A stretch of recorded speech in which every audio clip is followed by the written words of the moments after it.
पता नहीं क्यों हिंदुत्व से लोग इतना जलते हैं। हम कोई भी बात बोल दें तो तुरंत कहते बाबा तो पाखंड कर रहा, बाबा अंधविश्वास फैला। हमारा दरबार लगाना अंधविश्वास है, चादर चढ़ाना विश्वास है।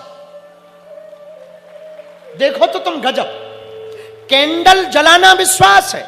अभी हम जब पहले दिन आए तो एक बेचारे, जहां हम उतरे एयरपोर्ट पर, तो वहां पर स्टेट हैंगर पर उतरे तो एक बहुत सज्जन भाव के पुलिस प्रशासन में वो पद पर हैं, उनके अंदर भाव जगा कि बागेश्वर वाले महाराज जी आए। उसने टोपी उतारी, टोपी उतारकर प्रणाम किया। कई लोगों ने नेशनल चैनल में उसको डाला, कई लोगों ने कहा अरे देख लो, अरे भाई वर्दी के अंदर भी तो इंसान है, उसकी भी तो आस्था है। कोई अपने बाप को, अपनी मां को, अपने गुरु को प्रणाम करे और तुम कहो कि ये नहीं होना चाहिए, ठटरी के बरे तो तेरे कक्का को प्रणाम करे। उसकी भी तो आस्था है, उसकी भी तो कोई श्रद्धा है, उसका भी तो कोई समर्पण है। वर्दी के अंदर है तो क्या हुआ, वो भी तो इंसान है। और सबसे ज्यादा कठिन नौकरी है पुलिस वालों की। इसीलिए नहीं कि हम उनके पक्ष में बोल रहे हैं, तुम ये मत समझ लेना। ना ना ना, सच में सबसे कठिन है। लुगाई किसी की लापता हो जाए, टेंशन पुलिस को। आओ आओ आओ, बल्कि उसे शादी का कार्ड तक नहीं मिला होगा। जिसकी घरवाली गई है, शादी वादी से लेना देना, पर टेंशन पुलिस को। बच्चे किसी के गुम जाएं, टेंशन पुलिस को। त्योहार तुम्हारा ठीक मने, इसलिए वो अपना त्योहार मनाने घर नहीं जाते। हमारे छत्तीसगढ़ के बस्तर क्षेत्र में कई मिशनरियों के लोग भोले भाले हिंदुओं को लालच देकर, ढोंग रचाकर विचारे हिंदुओं का धर्मांतरण करवा रहे। अभी वो तो भला हो हिंदुओं का, भला हो कांकेर वालों का। उन्होंने ऐसी बिगुल बजाई कि यदि तुम्हें दूसरे अच्छे लगते हैं ना, दूसरे मजहब वाले, तो तुम यहां गड़ोगे नहीं, उनके ही देश में जाके गड़ो। हाँ, यहां ना गड़ोगे, दूसरे देश में। लेकिन कई लोगों पे लाठियां चली, हिंदुत्ववादी विचारधारा।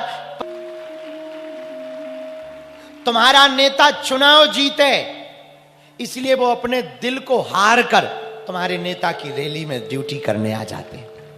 तुम्हारी रैली ठीक हो जाए, तुम्हारा कथा अध्याय ठीक हो जाए, तुम्हारा सत्संग ठीक हो जाए, इसलिए वो अपना घर का सत्संग छोड़कर तुम्हारे सत्संग में आ जाते। अरे भाई, धर्म का अर्थ हिंसा नहीं है, धर्म का अर्थ अहिंसा है, धर्म का अर्थ प्रेम है, धर्म का अर्थ त्याग है, धर्म का अर्थ धारणा। जान लेना धर्म नहीं है, कथा सुन लेना धर्म नहीं है। और हम भारत के हिंदुओं से प्रार्थना करेंगे, एक बात ध्यान रखना, तुम घंटी बजाना या तिलक लगाना धर्म नहीं है, और केवल राधे राधे कहने से धर्म नहीं बचेगा। अब हिंदुओं को माला और भाला दोनों लेकर के चलना पड़ेगा। यदि अधर्म के खिलाफ आवाज नहीं उठाओगे, धर्म के लिए बोलने वालों के मुंह चुप नहीं करवाओगे, तो आज ये तुम्हारे संतों पे बोल रहे, कल तुम्हारे ऊपर बोलेंगे, कल तुम्हारे पिता पे बोलेंगे। आज ये कह रहे संतों को मत मानो, आज ये कह रहे ग्रंथों को मत मानो, आज ये कह रहे पूजा को मत मानो, आज ये कह रहे हिंदू हिंदू में मत पढ़ो। हम 90% से 80% हो गए और ऊ वाले 6% से 22 हो गए। उनसे दिक्कत नहीं है, पर सनातन से दिक्कत। बोले बागेश्वर बाबा दरबार तो अंधविश्वास। अरे ठटरी के बरे चादर भी तो चढ़ती है, कभी उस पे बोल। कैंडल भी तो जलाई जाती है, कभी उस पे बोल। हमारी यात्राएं निकलती हैं तो लोगों को बुरा लगता है, और उनकी यात्राएं निकलती हैं वो पत्थर भी मारते हैं, तब भी कुछ नहीं बोलते। भैया, हम एक बात कहना चाह रहे हैं, हम हिंदू मुसलमान या हिंदू ईसाई नहीं करते। हमारा काम सिर्फ इतना है, हमारे हिंदुओं का धर्मांतरण छत्तीसगढ़ में रुक जाए। और उसके लिए हमने प्रण लिया, जब तक हमारे तन में प्राण रहेंगे तब तक हम छत्तीसगढ़ आएंगे, और एशिया की जो सेकंड लार्जेस्ट चर्च है जसपुर में, उसके सामने कथा गाएंगे। उनके विरोध में नहीं, हम उनको भी बुलाएंगे कि बेटा तुम भी आ जाओ। क्या दिक्कत है?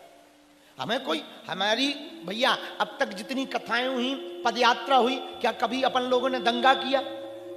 जरा बोलो। इतनी बड़ी दिल्ली से वृंदावन की पदयात्रा हुई, तुमने सिंगल न्यूज पढ़ी कि कहीं हमने पथराव करवाया? हम भैया इस देश में दंगा नहीं, गंगा चाहते हैं। हां, हम इस देश में शांति चाहते हैं। मेरे प्रियजनों, धर्म का अर्थ धारणा है। एक बात और, धर्म का अर्थ केवल पूजा पाठ नहीं है। धर्म का अर्थ है अधर्म के खिलाफ आवाज उठाना। धर्म का अर्थ है दीनों पर दया करना। गरीब हिंदुओं की मदद जब तक अमीर हिंदू नहीं करेंगे तब तक हिंदू नहीं बचेगा। गरीब हिंदुओं की मदद अमीर हिंदुओं को करनी चाहिए। हम तो अपनी व्यासपीठ से प्रार्थना करेंगे, जितने संपन्न श्रीमंत हिंदू हैं उन्हें एक एक गांव गरीब हिंदुओं का गोद ले लेना चाहिए। उस गांव में शिक्षा, स्वास्थ्य और सड़क तीनों बढ़िया रखनी चाहिए, ताकि हिंदू आगे बढ़े, हिंदुओं में एकता हो और हिंदुओं को लालच के बस धर्मांतरण ना करना पड़े।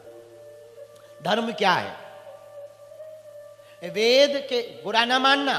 कुछ लोग वेद को नहीं मानते, और पता है तुम्हें, जो वेद को नहीं मानते ना, उनके बेटे बाद में जावेद बनते हैं। हाँ, जो वेद को हिंदू ना मानेगा ना, आज कान खोल के हमारी बात सुनना, जो हिंदू वेद को नहीं मानेगा, 2 पीढ़ी बाद उनके बच्चे जावेद और नावेद बनेंगे। मत मानो वेद को, तुम्हारी ठटरी।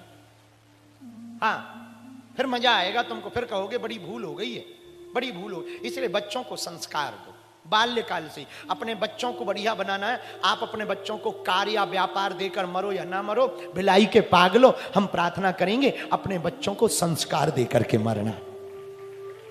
संस्कार रहेगा तो सब कुछ बढ़िया रहेगा, और संस्कार नहीं रहेगा तो कुछ भी ठीक नहीं रहेगा। बोलो सीताराम। जरा जोर से बोलो, और जोर से बोलो। तो हम धर्म का अर्थ बता रहे थे। धर्म का अर्थ क्या है? धर्म का अर्थ धारणा है, धर्म पर चलना है।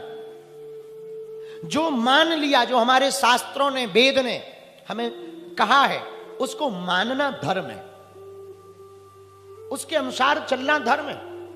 ग्रंथ और संत जीवन बदलते हैं।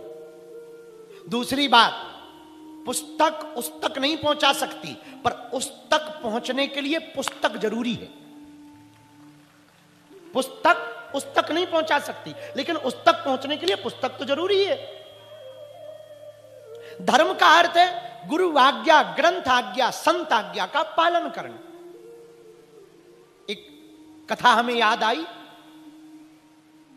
एक राजा हुए, सम्राट अशोक। उनके काल में, जब उनके समय में जब वो राजगद्दी पर बैठे थे ना, उसी समय अकाल पड़ गया। अकाल पड़ा तो उसी वक्त राजा सम्राट अशोक बहुत परेशान भये। उन्होंने बहुत जानकार बुलाए, साधक बुलाए, महात्मा बुलाए, संत बुलाए। महाराज अकाल पड़ा है, कोई तंत्र मंत्र करो, कोई यज्ञ करो, कोई अनुष्ठान करो। किसी ने यज्ञ किया, किसी ने अनुष्ठान किया, पर बारिश नहीं हुई। तो राजा बड़े परेशान भये, क्या किया जाए? तो किसी ने कहा कि आपने इतने महात्माओं को देख लिया, एक यहां पर बिंदुमती नाम की वेश्या रहती है। बिंदुमती वेश्या है, गणिका। एक बार उसको बुलाओ, शायद वो कोई उत्तर दे सके। आपने सबसे सलाह ली, एक बार उसको बुलाओ। राजा बुला नहीं वाले थे, तब तक एक महात्मा ने कृपा की और वो आशीर्वाद देके गए। भयंकर बारिश हुई। अच्छा, अब तक अकाल था, अब बारिश हो गई, तो बिंदुमती को नहीं बुला पाए, बिंदु को नहीं बुलाया। लेकिन महाराज इतनी बारिश हुई कि भयंकर पानी आया, नदी बाढ़ में आ गई, पूरे गांव के गांव बहने लगे। महात्मा चले गए, अब वो तो मिले नहीं। राजा ने फिर जानकारों को बुलाया, तांत्रिक मांत्रिकों को बुलाया, सिद्धों को बुलाया कि कोई नदी को शांत करवाए, पर नदी शांत नहीं हुई। अब राजा बड़ा परेशान। तो राजा को ध्यान तो था कि किसी ने बिंदुमती से मिलने की सलाह दी थी कि वो कोई उपाय बता सकती है। तो उस गड़िका वेश्या को अशोक सम्राट ने बुलाया। अब आई, महाराज आज्ञा करो। बोले हमने सुना कि तुम्हारे पास कुछ कुछ समाधान होते हैं, तो यदि तुम्हारे पास कोई उपाय हो तो ये जो नदी बाढ़ में आई ना, इसको क्या तुम शांत करा सकती हो? पता है वो क्या बोली? हाँ महाराज, करा देंगे। राजा बड़ा चौंक गया कि बड़े बड़े महात्मा हार गए, ये तो ऐसे कह रही है जैसे बटन दबाना। राजा भी साथ चला। वो नदी के किनारे गई जहां से नदी का पानी बह रहा था। उसने हाथ जोड़े और 5 मिनट तक मौन रही और पता नहीं क्या प्रार्थना की। धीरे धीरे नदी का पानी कम होता गया और देखते ही देखते शाम तक नदी शांत हो गई, अपनी धारा में बहने लगी। तो राजा ने पूछा कि तू तंत्र मंत्र जानती है क्या? वेश्या ने कहा महाराज मैं कहां तंत्र मंत्र जानूंगी, मैं तो गड़िका हूं, वेश्या हूं, देह बेचने का व्यापार करती हूं। फिर तूने नदी को कैसे शांत कराया? बोले धर्म के बल पर। कौन से धर्म के बल पर? तू तो वेश्या है।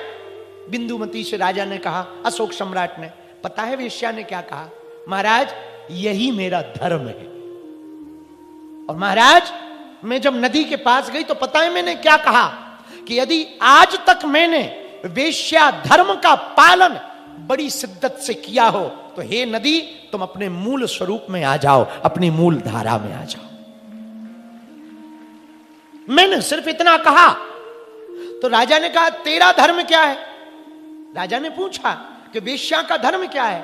तब उसने कहा महाराज मैं जब देह व्यापार के रास्ते पर आई ना, तब मेरी जो गुरु थी उसने कहा था कि सुन तू देह व्यापार के रास्ते पर जा रही है, तू गड़िका है, वेश्या है, और तेरा एक ही धर्म है कि तेरे पास जो भी ग्राहक आवे उसको प्रसन्न रखना। अब वो काला भी होगा, बदबूदार भी होगा, दुर्गंध वाला भी होगा, बीमार भी होगा, कमजोर भी होगा, पर तेरा धर्म है उन सबको स्वीकार करना, यही तेरा धर्म है। और महाराज मैंने बिना विचार किए पूरे जीवन भर अपने ग्राहकों में ही भगवान को देखा और अपने धर्म का पालन करती रही। उसका परिणाम है कि आज नदी शांत हो गई। ये कथा सुनने में थोड़ा विचित्र है, पर यह संकेत और संदेश बड़ा दे रही है। ये बिंदुमती की कथा कह रही है कि यदि हम धर्म पर चले ना तो अधर्म भी धर्म हो जाता है।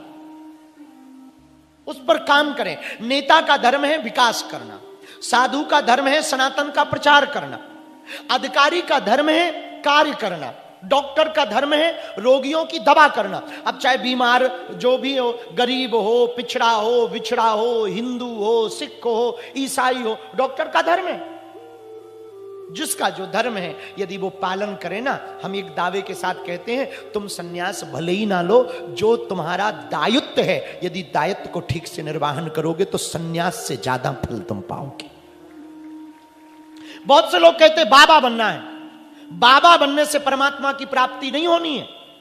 जो बाबा बनकर के सन्यासी बनकर के तुम पा सकते हो वो तुम अपने दायित्व का निर्वहन करके भी पा सकते हो। रसोईया रसोई बनाने का दायित्व ठीक से निभाए, अधिकारी अपना पद का दायित्व ठीक से निभाए, नेता अपनी राजनीति का दायित्व ठीक से निभावे, प्रजा अपनी प्रजा होने का दायित्व ठीक से निभावे, पुजारी अपनी पूजा का धर्म ठीक से निभावे। कथावाचक कथा चढ़ावा के लिए नहीं, धर्म के बढ़ावा के लिए कथा करे, ये दायित्व ठीक से निभाए तो हम पक्के दावे के साथ कह सकते हैं कि आपको सन्यासी बनने की आवश्यकता नहीं है, आपको गृहस्थी में भी परमात्मा की प्राप्ति हो जाएगी। आप जहां रहोगे, आपने देखा नहीं कई संगीत वालों को भगवान की प्राप्ति हुई, कृपा हुई गाते गाते।